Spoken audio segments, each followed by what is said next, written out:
Hey everybody, welcome back to the channel. Thank you for tuning in. Today we're going to be working on Mike's R32 Gtr.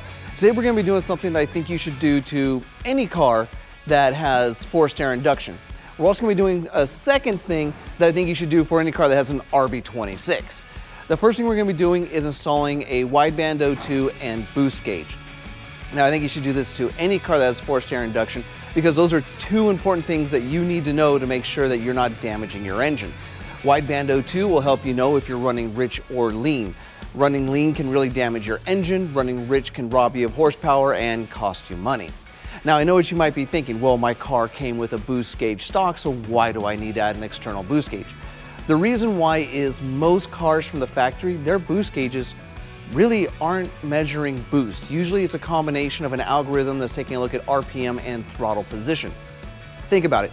Look at your entire intake system from the intake cone or the airbox all the way to your throttle body or even into the runners. You're not going to see a boost gauge or a map sensor, are you? So really, where is it getting that information from? And like I said, most of the time, it's just some sort of algorithm in the ECU that's spitting out something to a boost gauge. So it's not extremely accurate and there might be issues that you're unaware of. So getting an external boost gauge will help you know for sure that your car is running the right amount of boost. You're not over boosting or under boosting because of a boost leak or a problem with your wastegate or actuator valve. Now, of course, like I said, the wideband O2 will help you know if you're running rich or lean. Very important information because obviously at some point in time you're going to start modifying your car and you're going to need to know that. Now, the second thing we're going to be installing, like I said, is something that I recommend for any RB engine, and that is an oil pressure gauge. These cars have a very big Achilles heel, which is at some point in time the oil pump can fail just because of tolerances and clearances. And the problem is the oil pump is partially within the oil pan, so when it breaks, the oil leaks back into the oil pan, so you're not going to see a puddle of oil underneath your car, and you really don't know you're having an issue until, well, your engine seizes or you have oil starvation, you have lots of other issues. So by installing an external oil pressure gauge, you can basically keep an eye on that, make sure you're having no issues. Now the one we're installing also has oil temp. Also a good thing to know just to make sure you're not running issues in the engine and running really hot. So we're gonna be doing that to his car today. However, two things before we get started. One, if you wanna see more automotive, particularly GTR and of course S14 content, don't forget to subscribe to the channel. And two, if you'd like to support the channel, I do have the JD Archer shop. If you go to jdarcher.bigcartel.com, you can see a limited selection of t-shirts I've designed that are for sale. But with that out of the way, start modding Mike's R32. Of course, before we get started, I'm gonna do what I do in just about all of my videos where I show you how to work on any car, and that's run you through all of the products and tools you're gonna need to get this job done. You know, that way you're not tearing your car apart, realizing you're missing something, and you're looking for a last minute ride to Home Depot or Pep Boys or Lowe's or something like that to get whatever it is you need. Particularly in this instance, because the kit that Grady gave, because we have the external oil filter relocation kit, you actually need to get an adapter to make these sensors work. So let's take a look at what we need here. So the first thing is when it comes to the R32 Gtr, there's no ports for an external oil pressure and temp gauge. So what Mike has done here, and I don't think we shot this, is we installed this oil filter relocation kit. This is actually beneficial for a couple of reasons. One, it makes doing the oil filter change a lot easier. That way you don't have to reach up underneath this intake runner. And two, it has two ports, one right here and one right here. So we can get the oil pressure and temp gauge that we desperately need to make sure that the engine is running okay. Now this is what I'm going to talk about here. So this port here is a pipe 1/8 fitting. Now the sensors, we are going to be using the Innovate gauges. Both the sensors are pipe fitting 1/18. The issue is the second port here on the Grady filter oil relocation kit is a different size. And the size on that is actually the M14 by P1.5. So you're gonna need an adapter to make that work. And I believe Mike already got that adapter. Yes, here it is right here. So as you can see, this adapter will fit into that bigger port and then it basically scales down. So we can make sure that both the sensors work. Of course, we have the temp sensor right here, the oil pressure sensor right there. So if you do decide to do this particular job and you do use the oil filter relocation kit, you will need that adapter. And of course, I'll have links for all this in the description down below. Other than that, you're just gonna need a very simple tool kit. You're not gonna need a lot as far as wrenches. As you all know, I like to use Craftsman because it's got that whole no questions asked tool replacement program that, as you know, we've used quite a bit. The other thing you're probably gonna need, and you're not really gonna think about it, is some wire work. You know, just a simple crimper and butt connectors, you'll be fine. The last thing you're gonna need is something you might not think about because it doesn't look like we're doing anything under the car, is you're gonna need a hydraulic jack and the Megan Racing low profile race ramps. Now the front end on this car sits so low, you really can't get a hydraulic jack underneath there. And so far we found that the Megan Racing low profile race ramps are the only ramps that are low enough to clear the front bumper, but high enough to get the car in the air so that you can get a jack underneath it and get it actually in the air. The reason why we need to get it in the air is we're gonna be taking off this fender liner right here. The reason why is we gotta run the wires into the cabin to get to the gauges.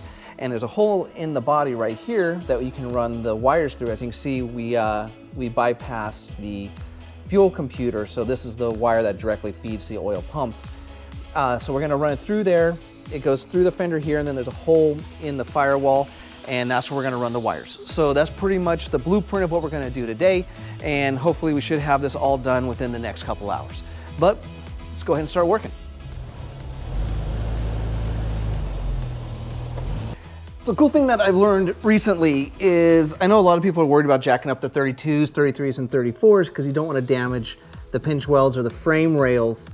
And so that's a real question a lot of people have had. Now apparently there is a jack point on this car, and this is something even I wasn't aware of until recently. And it's right there. See that X?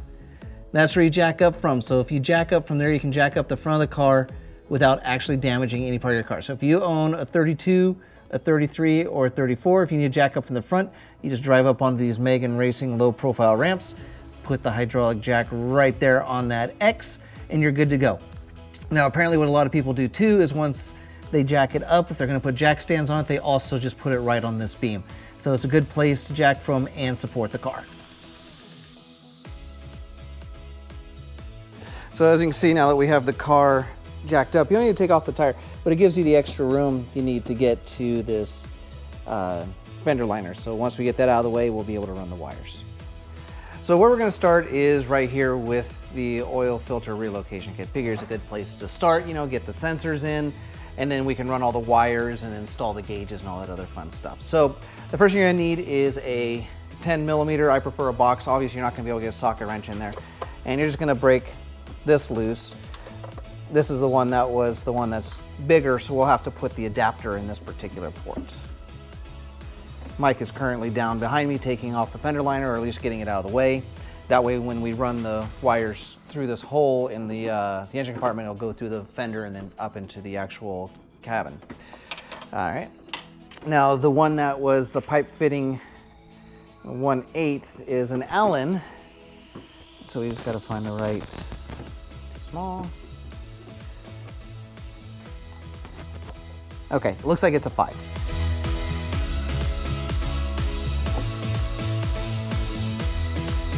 Now, of course, we just had this running, so there's a little bit of oil in here. The car's been sitting for a while. You won't have to worry about that. All right, so here's that adapter we were talking about. Actually, I should probably check to see what wrench I need for that first. Okay. Yep, it is a 19. Yeah, the only problem is, do you have a box engine that's a 19? Box. Okay, this might be a problem.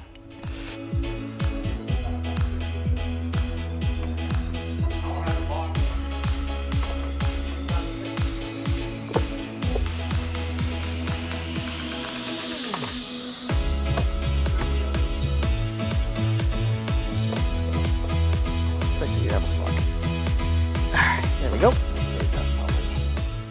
Nice and in there, and the gasket's crushed. All right, so the next thing we're gonna do is pull off the oil filter, and the reason why is now we're gonna determine which sensor we wanna put in what port.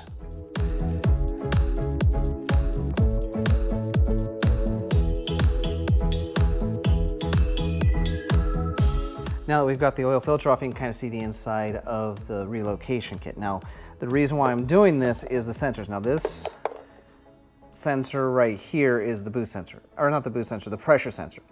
As you can see, it really doesn't matter which port we put it in. It'll probably work, except for this one would be a bit of a pain because the intake's in the way. This one is a temperature gauge. Now, ideally, you want this one to sit deeper in so you get a more accurate temperature reading. Unfortunately, in this particular instance, it really only fits on this side because, like I said, the intake gets in the way of the pressure, which is unfortunate. because I'd much rather put the temperature on this side, because as you can see, it's deeper and it's more exposed to the oil. Whereas here, once I even tighten it, I mean, the tip of it will be touching, but I'd much rather have it in this one. Now, what could happen is, I'm trying to see, now what this is mounted to is just a piece of steel. It's actually bendable. We've moved it, bent it a little bit already. See if I could get this far enough this way that I can put the pressure sensor here, because that way I can get more of the temperature sensor exposed to the actual oil.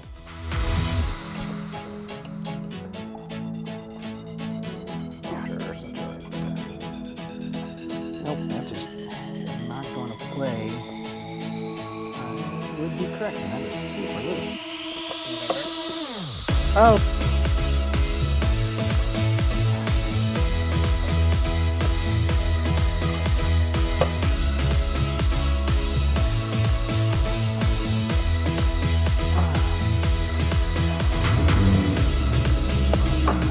So what I've done is I pretty much moved the boost controller out of the way.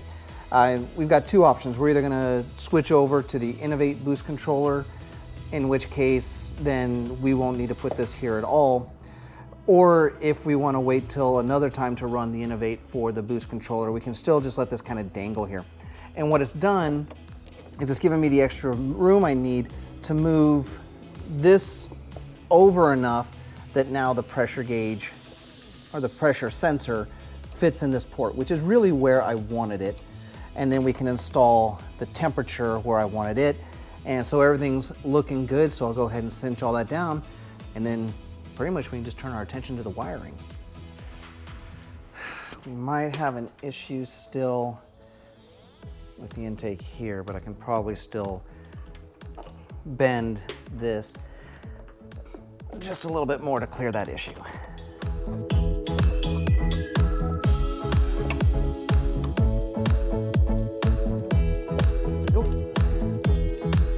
right, let's get these all tightened down. Wow, that is so big. Even Mike's monkey wrench won't fit it. I don't know if we have any open ends that are that big. No, we don't. Okay.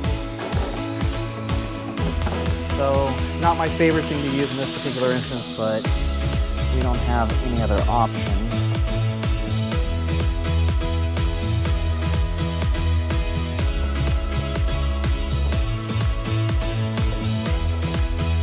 So I couldn't tell you how big this one is because I just don't have the wrench.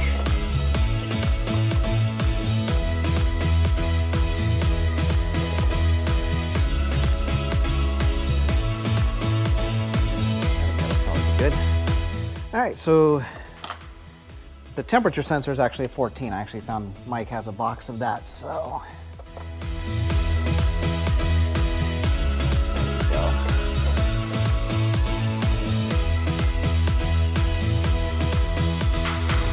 Yep, all right.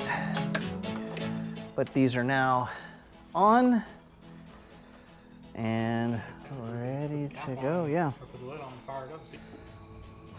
Yep, and we're still good with the filter. Awesome. Nothing is in the way. Good? Yep.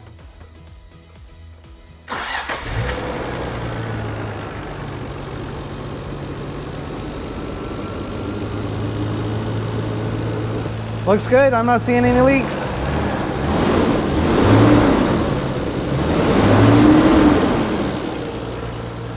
Or actually what we should do now is take off the fender liner because we're about to run the wires for this. All right, so the GoPro being the GoPro had issues. So what you missed was we have now plugged into the pressure sensor and the temp sensor. Here are the wires right here. I ran them underneath the bracket for the oil filter relocation. We have a nice little bracket here that we can run the wires through, and we're about to run it through the fender and then into the cabin. So I'm going to be feeding it through the hole that's in the side of the fender there, and Mike will probably grab it and pull it through. Okay. So that's one. So you can see we now have it through the hole in the engine bay, and we're about to run it through this grommet right here. All right, so the wires are now through and into the cabin, which means we can now start looking at running them up and hooking up the oil pressure and temp gauge. So what Mike's gonna do now is he's gonna place the pillar pod on his A-pillar to figure out where it is he wants to install it. It can kind of slide up and down the pillar a little bit, and it's all personal preference as to where you want it. Some people like it way down near the bottom so it's out of their eye line. Me personally, I kind of like it about halfway up a little bit, that way it's a little bit more in my face. But because this is Mike's car, it's whatever his preference is. Once he finds where he wants it, he's gonna mark with a pencil, and then that way once we pull the trim off, we'll be able to drill properly and get everything lined up. So the first thing you want to do is you're going to want to pull that trim down, not that trim, the seal. This actually sucks to do. This part right here. Good part. Yeah. The leather. There we go. All right, and so there should be a clip somewhere around here, and once you pop that, the rest of it should come out pretty easy. Okay, so just kind of work your way down.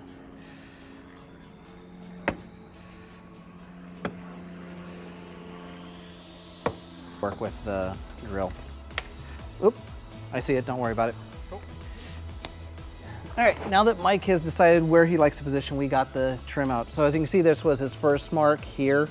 He decided he wanted a little bit higher, so there's a second mark here. It's a lot more visible in the sun. I'm not sure if you can see it on camera, but at least now we know where to drill. Now this particular kit, you got two options. Came with these little clips right here, so we can just drill a hole that's slightly smaller than these, push it in, it'll hold it in position. Second option some people go with is they use a pop rivets, but then you got that steel look. But it's all just personal preference. You only need two, they gave you four. So what we're gonna have to do is we'll go ahead and line this up, drill through both at the same time, that way the holes line up. The other thing that we will need to do, and I forgot my Dremel tool, so that's on me, we'll have to do this kind of like the hard way with the drill, is drill a bigger hole probably about here to run all of the wires through for both the gauges. So with the Dremel tool it's easier because you can just kind of router it out, but with the drill we can still kind of make it work, it just won't be as pretty.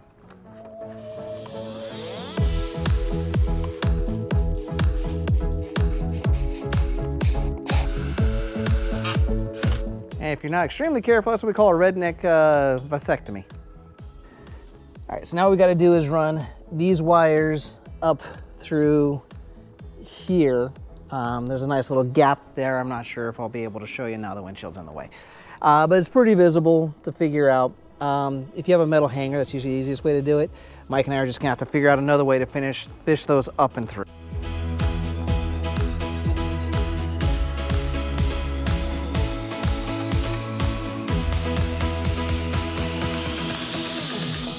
Now that we're done with the oil pressure and temp, we're gonna move on to the boost gauge.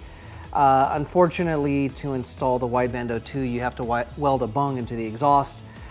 We don't have a welder, so that's something Mike's gonna do in the future. But the big thing is really also just knowing his boost. We'll get everything hooked up. That way all he has to do is once he gets the O2 sensor bung welded into the exhaust, bolt in the sensor, plug it up, and he's ready to go.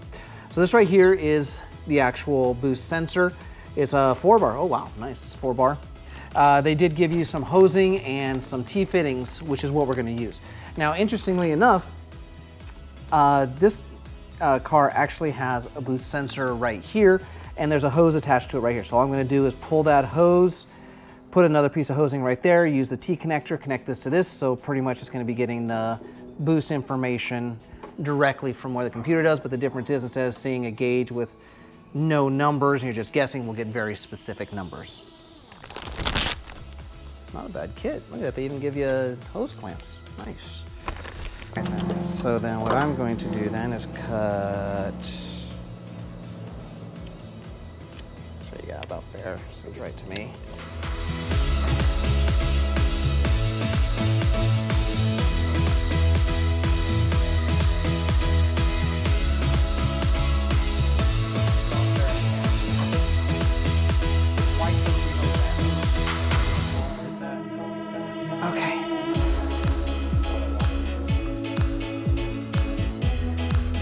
Got it? Okay. Pull, pull, pull. Looking good, looking good, looking good.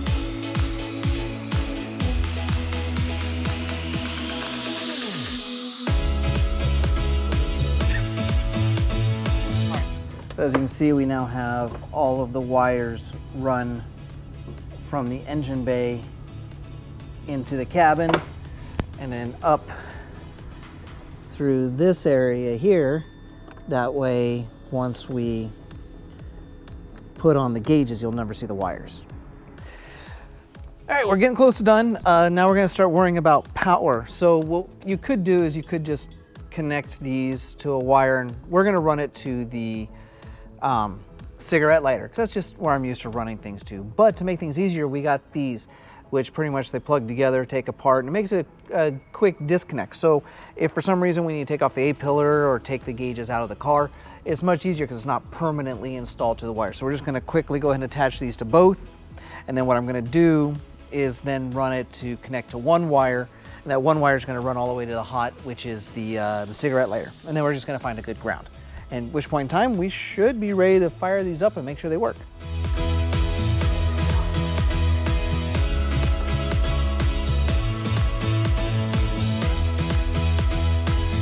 Of course, red is hot, black is ground, and white is a signal wire. So if you want to hook that up to your headlights or something that's keyed onto your headlights when you turn them on, it'll dim the gauge when you turn on your headlights. Some people like that, some people don't. It's just your personal preference, whatever you prefer.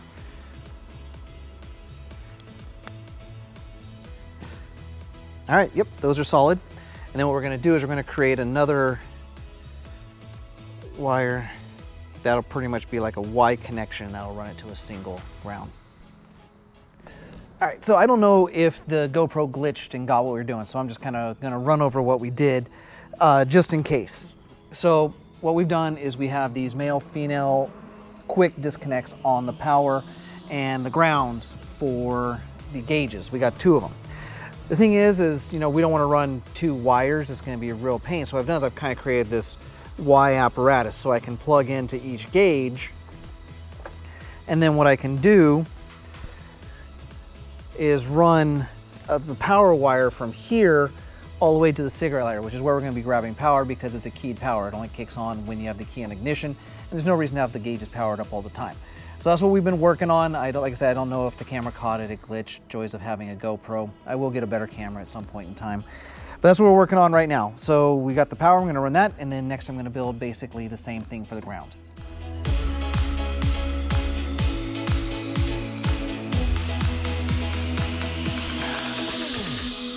All right, and there's my Y connector for the ground. So now all we have to do is just run 1 wire for ground, 1 wire for power. And we're pretty much ready to go with these gauges. So yeah, this is what we want. All right, so like I said, we're gonna splice into the cigarette lighter. So we got this, which I'm assuming black is ground, and the orange is gonna be power. So we're just gonna go ahead and splice into that, and that should have enough power to run our gauges. At this point, we have this cable here that we've run down through the dash, underneath here. Don't worry, we'll zip tie that so we don't hit it, and through the stereo area. So we are pretty much ready to wire in the gauges. So pretty much all I need to do is connect this Y contraption to the red wire and the black to the black, and we're ready to go. We have power. Hell yeah. There we go. There we are. All right, so we know that's all working. So now we just gotta put everything together and clean everything up, and we're ready to fire it up and see what the readings are.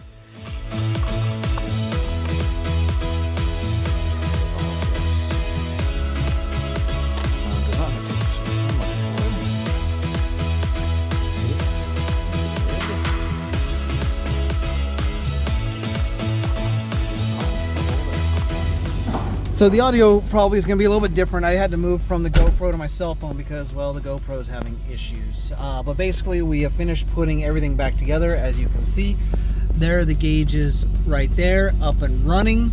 So everything's nice and clean. Oh, I'm still seeing a wire down there by your brake pedal. Already. Oh, already on it. Okay, Mike's working on that. But we're just going to take it for a spin. We already checked for oil leaks at the oil filter relocation kit. We didn't see one. So we're all sorts of good. And just kind of see how them run. You can turn them. Just to note, we did not set up the wideband O2 gauge because we need to take it down to an exhaust guide to weld in the bung, but everything else should work. So we should have oil pressure, oil temp, we should have boost pressure, and then once we get the bung welded into the exhaust, we'll have wideband O2, which will then allow us to use the boost gauge to actually control the boost. So right now he should be at about 8 PSI max, and then we'll probably adjust it for 12 to 14. All right, so going for a test drive. So right now we're seeing minus 18. Pressure's already down to 32, still warming up. It's unfortunate that you can't get the oil temp as a digital readout too, only the pressure. But as I said, when it comes to this car, the pressure is more important than the temp.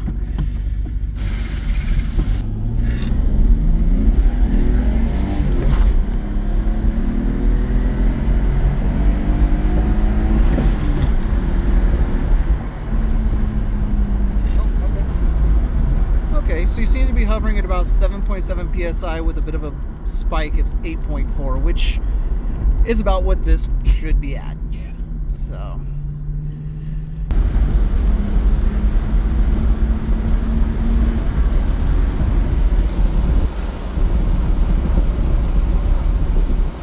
So the oil temp is starting to register on the gauge, so we know that's working. Yeah. Oil pressure is still sitting good. We know for sure the boost gauge is working. All in all, I say successful install. See even the oil temp gauge there. Okay, I know, a bit of an abrupt change. As you saw, some of the footage is a little bit weird in this video. That's because I was having issues with my GoPro.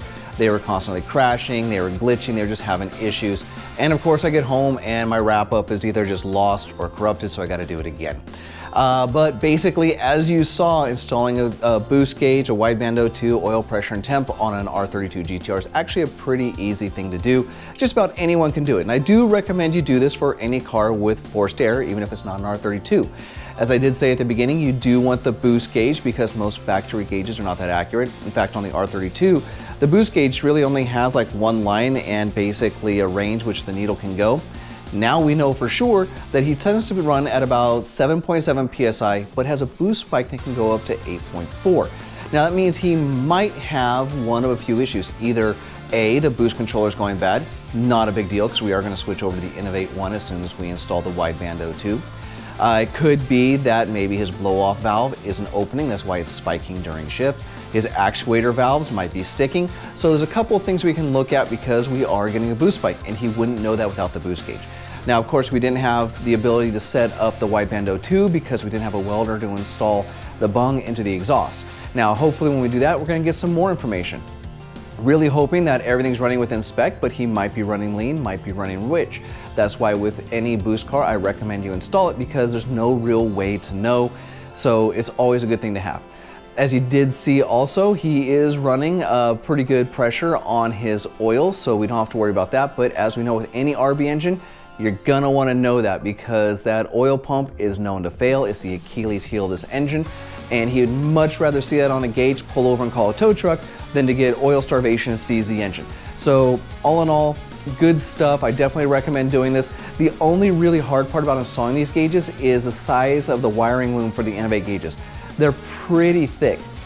And that created a real issue, not necessarily running them up past the dash, but once it was actually in the A-pillar area, it was so thick, it was kind of difficult to get the A-pillar weight installed again.